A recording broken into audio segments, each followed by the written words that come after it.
did conventions get started? How did they begin? Why do we have conventions?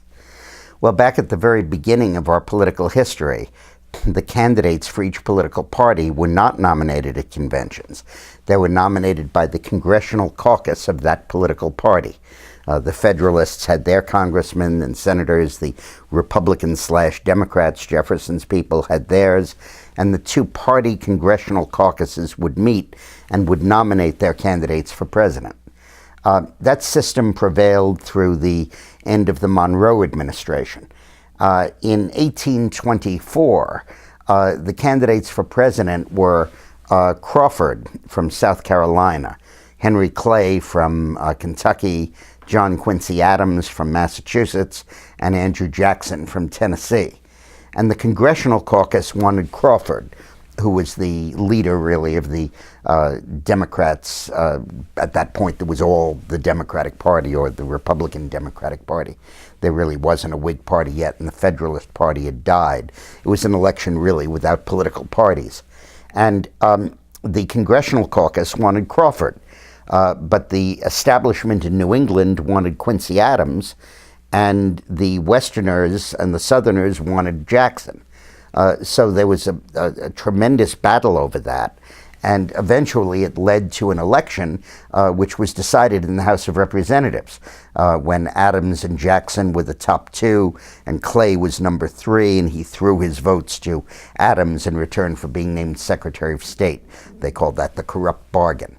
But anyway, that fueled a real sense of the need to democratize elections, because the average American people felt really disenfranchised. Number one, that there was a nominating process they had nothing to do with, and number two, that the winner of the popular vote, Jackson, was not made the president, but Adams was, through some maneuvering going on in Congress. So as a result of that, Andrew Jackson called a convention of directly selected delegates who would nominate the candidate for president. And it was, of course, him.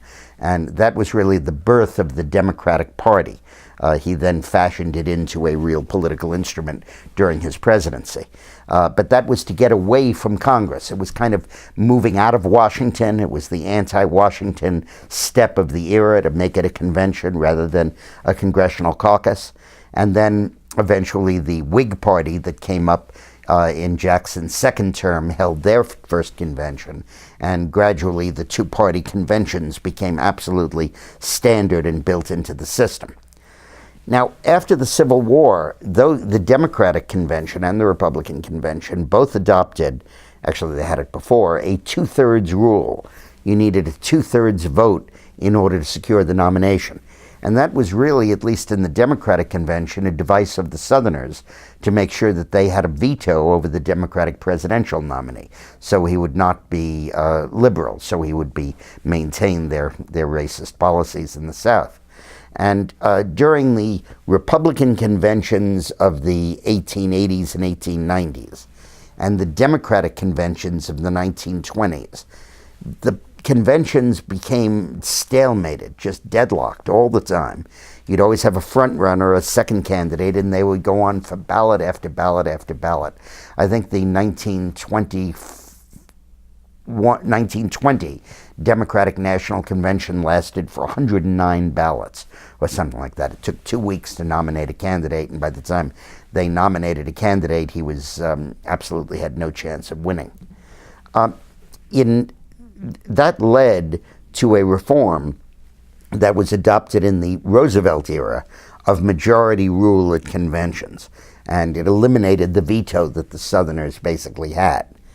Majority rule meant that you really did not have multi-ballot conventions, because most of the time the nominating process would choose a single candidate by a majority of the delegates, and nobody would have two-thirds, but the convention would convene and nominate a candidate and get on with its business. There were occasional ballots, but usually not more than 2 or 3 or 4.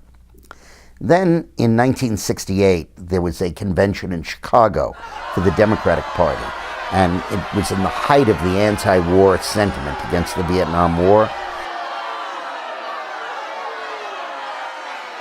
And the anti-war candidates had been Eugene McCarthy and Bobby Kennedy, who was assassinated after he won the California primary, and George McGovern stepped in to run in his stead.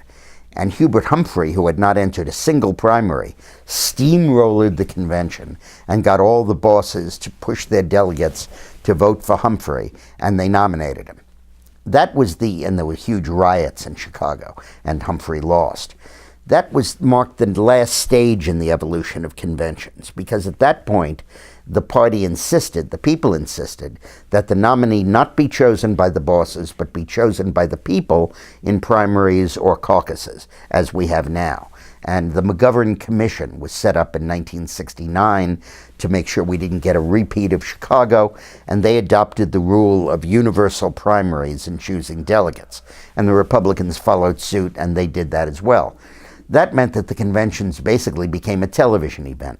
The candidate was nominated in the primaries. We knew who it was going to be months before the convention, and the convention itself was really just a celebration of the candidacy.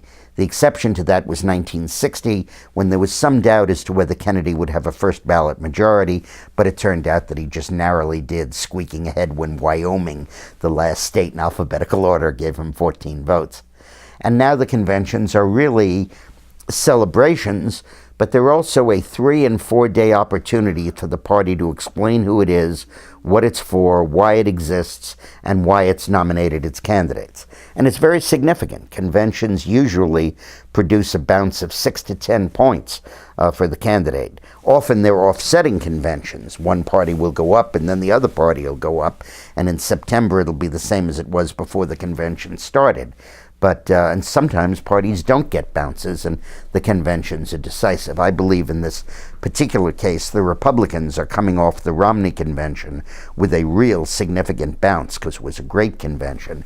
And I think the Democratic convention is going to be wall-to-wall negatives and acerbic and nasty, and I don't think people are going to like it. I don't think they're going to watch it. I don't think they'll believe it. And I think that by the time it's over, the Democrats will not have a bounce, and Romney will have one going into the rest of the election. Thanks very much for watching.